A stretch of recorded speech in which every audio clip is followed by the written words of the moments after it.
Today I'm going to talk about writing a book. And I'm going to use these 4 books here in a minute that I'm going to go through as an example of best practices in writing a book. Now, writing a book does take a lot of work. However, you can use your blog articles and your newsletters and all kinds of different things that you've already worked on. If you've given talks, you can take your PowerPoints and break those down. Okay? But what I want to talk about in particular is how to make a book timeless.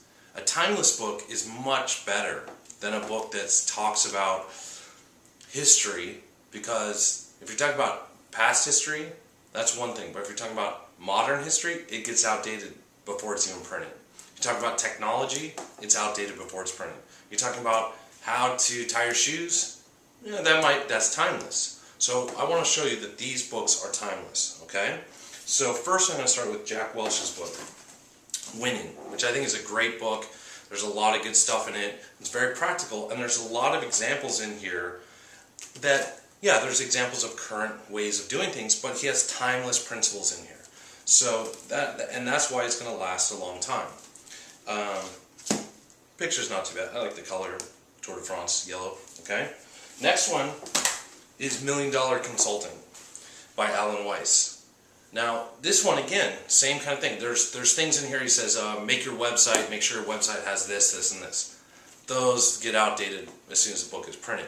However, the core principles that he talks about how to increase your value, how to market yourself, how to network more effectively, how to do lots of things, how to approach customers, how to get longer-term customers, how to do all kinds of things. There's how to set up your business. There's core principles. Now, of course, just like in Jack's book, they talk about things like, there's health insurance or something. Well, when all these different laws, Obama, different things, that changes it, it changes it. And they might mention current trends or things like that going on, but the overall book is timeless. Next one is the Sandler. Okay, this one is the Sandler Rules. There's 49 rules. What I like about it is it's 49 rules. They're timeless 49 rules. They're always going to be around. When selling, you can flip to anything. Test your understanding. Why is it smart to ask dumb questions? That's timeless. You always want to ask dumb questions just to clarify that you and your customer or potential customer are on the same page. Just because you think you know the answer doesn't mean that's what their answer is. There's another one in here that never argue with the customer's data. If the customer wants to tell you they made $1 million last year, well then that's what they believe, and that's what you're going to work with, okay?